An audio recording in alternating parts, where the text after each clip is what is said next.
शिवाय, ओम नमः शिवाय, ओम नमः शिवाय, ओम नमः शिवाय,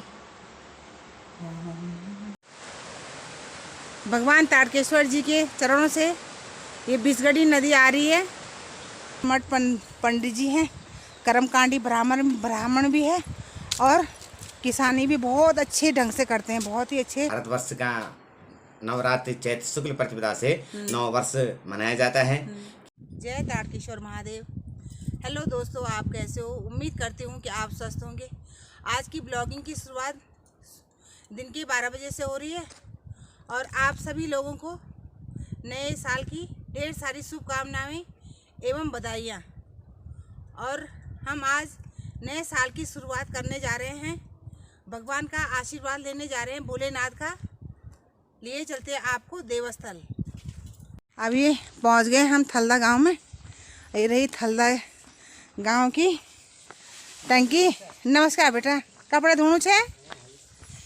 नए साल ढेर सारी शुभकामनाएं है ना। चलो फर्स्ट क्लास पानी हो रही रूली लग गया भाई बापा अच्छी बोल हुई मुझे। अच्छा अच्छा बच्चा, अच्छा ये रहा थल्दा गांव का आम रास्ता। नमस्कार मौसी, नए साल की ढेर सारी शुभकामनाएं। हाँ, ये रहा थल्दा गांव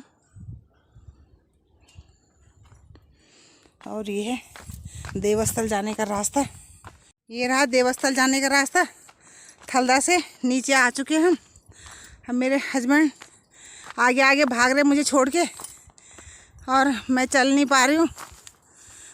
चलो चलो। और देखिए आज का मौसम कितना अच्छा हो रखा है।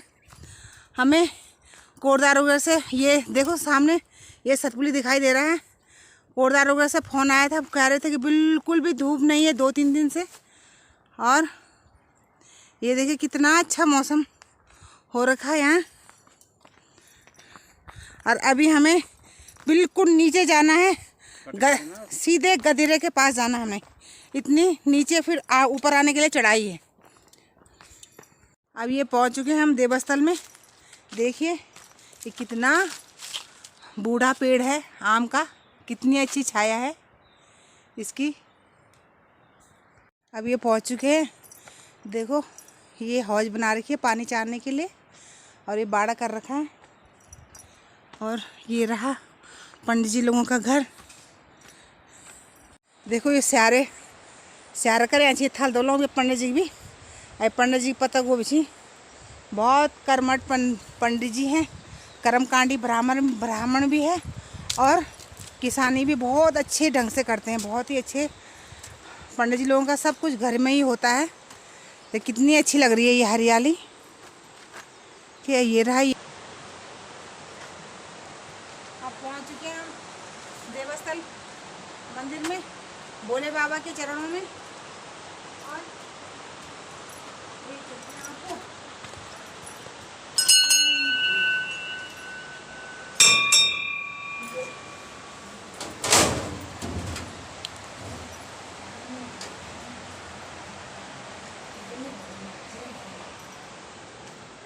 जय भोलेनाथ, जय भोलेनाथ, जय भोलेनाथ।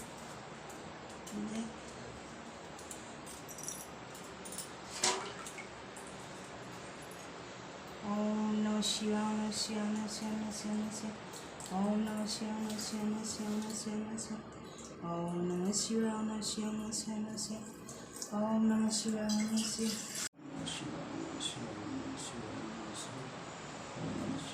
नमः शिवाय, नमः शिवाय, ओम नमः शिवाय, ओम नमः शिवाय, ओम नमः शिवाय, ओम नमः शिवाय, नमः शिवाय, ओम नमः शिवाय, ओम नमः शिवाय, ओम नमः शिवाय, नमः शिवाय, ओम नमः शिवाय, नमः शिवाय, ओम नमः शिवाय, ओम नमः शिवाय, नमः शिवाय, ओम नमः शिवाय, ओम नमः शिवाय, ओम नमः शिवाय, नमः शिवाय, ओम नमः शिवाय, ओम नमः शिवाय, ओम नमः शिवाय, ओम नमः शिवाय, नमः शिवाय, नमः शिवाय, ओम नमः शिवाय, ओम नमः शिवाय, ओम नमः शिवाय, नमः शिवाय।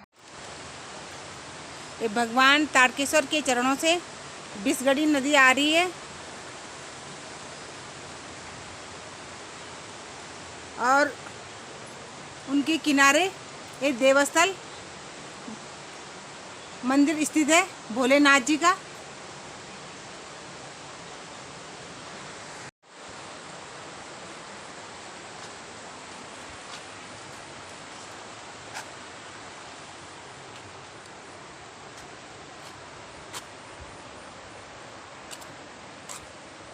ये दीदी हैं पंडित जी की माँ। हाँ, स्वास्थ्य पाणी ठीक।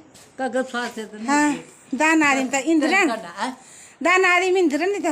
हाँ हाँ हाँ हाँ हाँ मंदिर में जाए हाँ ना आप छी मार्चम छी हाँ यही साल छी। हाँ चलो स्वास्थ्य पाणी बढ़िया ठीक है चल लगे गाड़ी ठीक है चलन चाहिए गाड़ी चलन चाहिए। हमने भोलेनाथ जी के दर्शन भी कर लिए हैं और पंडित जी के साथ बैठे हुए थे और ये धूप भी जा चुकी है। यहाँ से जल्दी चली जाती है धूप और समय हो चुका है 2:30 दिन का 2:30 बजा हुआ है। थोड़ा पंडित जी से डिस्कस करते हैं देवस्थल के बारे में। ये रहे हमारे पंडित जी। नमस्कार। नमस्कार जी। और सब कुशल? हाँ जी बस बहुत बढ़िया। आप लोग सब परिवार सहित हाँ है ना। बढ़िया। आपको नए साल की ढेर सारी शुभकामनाएं नव वर्ष की। बहुत बहुत धन्यवाद और आपको भी आपके जीवन में नव वर्ष मंगलमय हो। हाँ जी वैसे तो हमारा नव वर्ष हिंदी का चैत्र मास से होता है पर ये अंग्रेजी का है। हाँ जी वैसे तो जो हमारा भारतवर्ष का नवरात्रि चैत्र शुक्ल प्रतिपदा से नव वर्ष मनाया जाता है, किंतु भाग्यवशात कहो या आधुनिकता से कहो मेघालय की पद्धति के अनुसार सभी लोग आज ही के दिन नव वर्ष की बधाइयाँ दे रहे हैं। तो अब इसे सौभाग्य कहो या दुर्भाग्य तो हम कह नहीं सकते। अब हर एक व्यक्ति की अपनी अपनी मानसिकता है, लेकिन वैसे हमारा जो नव वर्ष है वो चैत्र शुक्ल प्रतिपदा से ही होना चाहिए और मनाया जाता है। अच्छा धन्यवाद पंडित जी। थोड़ा आपसे हम देवस्थल के बारे में जानकारी चाहते हैं।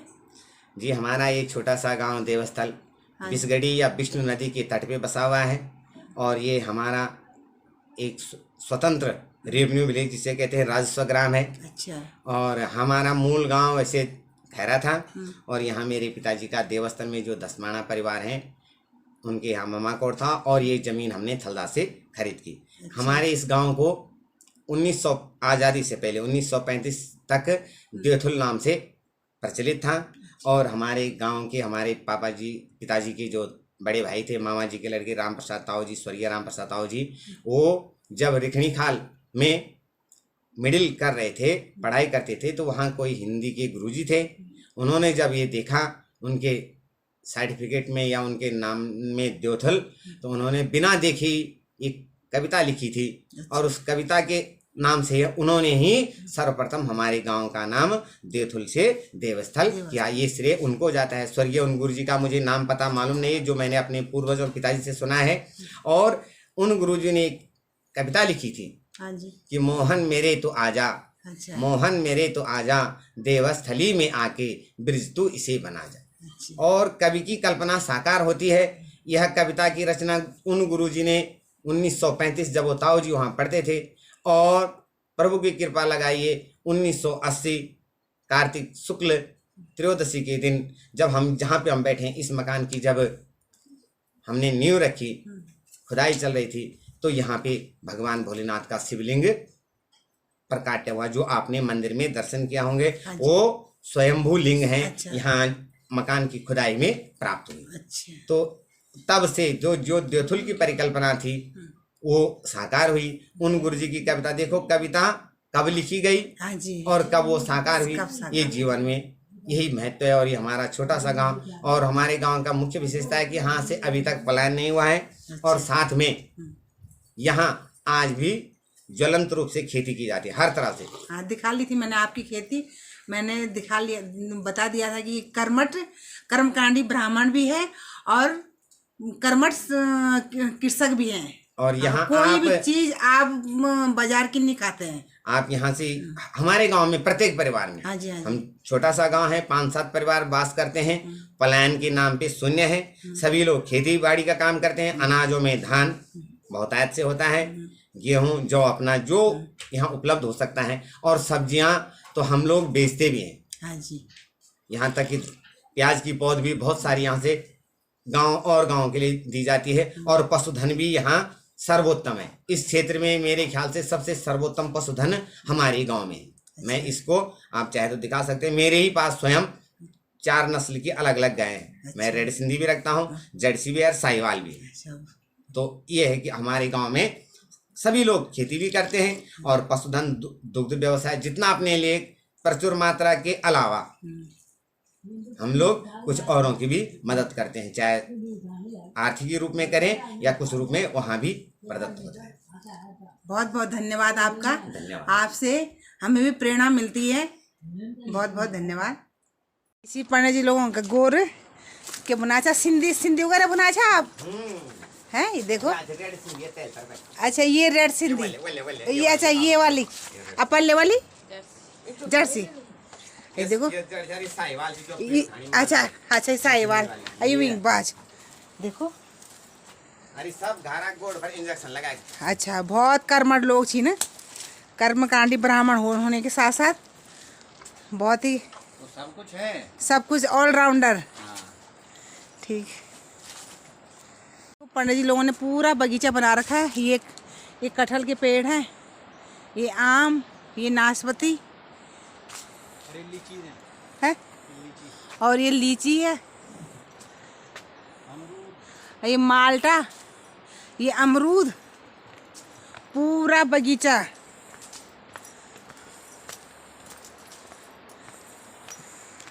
शाम के बज चुके हैं 3। अब निकलते हैं घर को। और आज का दिन हमारा बहुत ही अच्छा गुजरा। भोलेनाथ जी के दर्शन कर लिए, पंडित जी के साथ भी बैठ गए अच्छे से। और हम निकलते हैं घर को। हम भी आ पहुँचे हैं थल्ला गाँव में। देवस्थल से आने में हमें ठीक 1 घंटा लगा, क्योंकि बिल्कुल खड़ी चढ़ाई है। सीधे 3 बजे चले थे और यहाँ 4 बज गए हमें। अब हम भी पहुँच चुके देवस्थल से और शाम के बज चुके 4:30। और ये धूप भी चली गई है गांव के ऊपर। और मैं भी अब अपने ब्लॉग का समापन करने जा रही हूँ। आई होप कि आपको मेरा ब्लॉग पसंद आएगा। मेरे चैनल को लाइक कीजिए, सब्सक्राइब कीजिए, शेयर कीजिए और कमेंट्स ज़रूर कीजिए। मिलते हैं अगले ब्लॉग में। जय देवभूमि उत्तराखंड।